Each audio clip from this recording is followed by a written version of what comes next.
Konnichiwa minasan, this is your host Andy and welcome to the first video of Nailing Japanese. While studying Japanese, I experienced several pushbacks. So I ran a few polls on Facebook to figure out what other people were struggling with, and no surprise, most of them were struggling with kanji. Kanjis could obviously make our process of learning Japanese slow and demotivating. I tried several apps, online videos and books, and I have to say that they were often not that useful, and I believe you feel the same.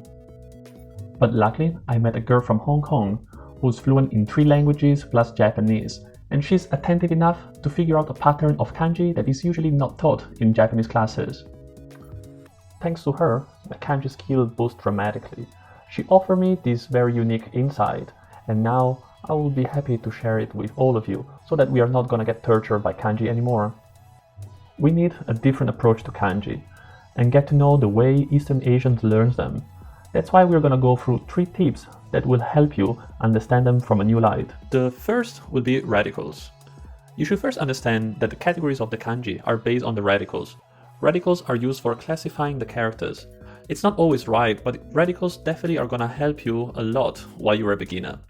Radicals all usually appear on the top or on the left of the kanji. With the same radical, they're often related to a certain thing.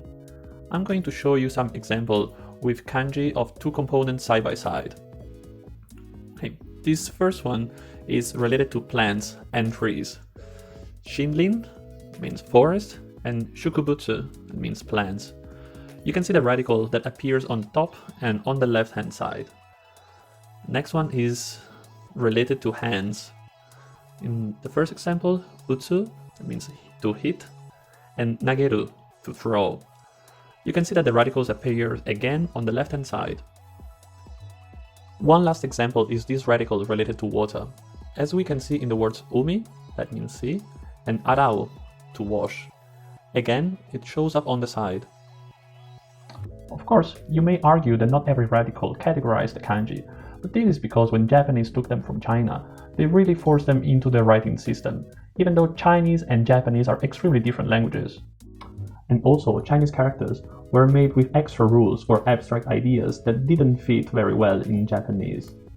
But still, radicals are extremely important. That's why we're going to go deeper in the next video. The second tip is fractions. See kanji like a word and fraction like letters, but a little bit different. When Japanese students learn English without knowing the Latin alphabet, they keep writing the alphabet over and over again. After alphabets, they start spelling words over and over again. Annoying, isn't it? Learning a new writing system is a real challenge for everyone, so don't get frustrated with kanji. For kanji, we need to do the same, but to make it efficient, you need to remember that the kanji alphabet are not the strokes, but the fractions. That is really important. No Japanese speaker will remember a word that way. When they ask you in English to spell a word, would you say it by strokes? I don't think so. I guess you probably use alphabets or even chunk of the word. For example, when you learn the new word catfish, would you remember it letter by letter? No. But cat plus fish, which is much faster. For this word, yo, you can separate it into 2 parts. You've actually already seen the first half previously. This is a radical, and it's also a fraction, which I refer it as a component that keeps on showing up. You may see them as a Chinese or Japanese alphabet. Chinese and Japanese people remember kanji by fraction.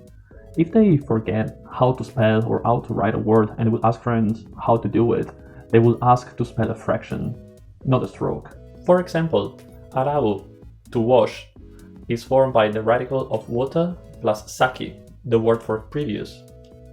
Furui, which means old, is the combination of 2 fractions, ju, which is also the kanji of 10, and kuchi, which means mouth. Fukumeru, to include, combines ima and kuchi again. If you remember more fractions, you're gonna be able to build up your kanji database much faster than just remember them by strokes. The third tip is smart practice. I will suggest you to start practicing writing kanji with the same radical.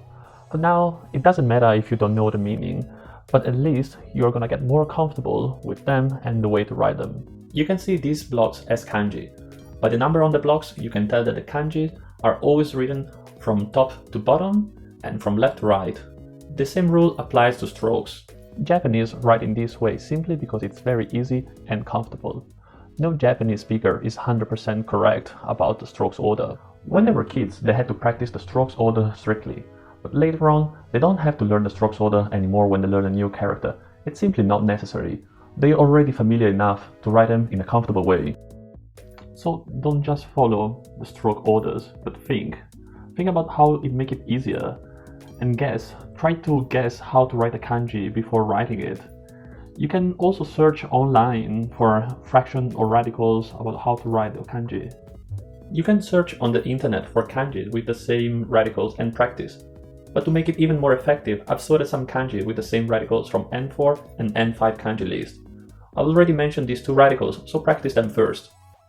These 3 tips are the most basic and important principle to improve your kanji skill. If you find these tips useful, please subscribe our channel and share it with some other friends of yours learning Japanese. Have fun and see you in the next video. Bye!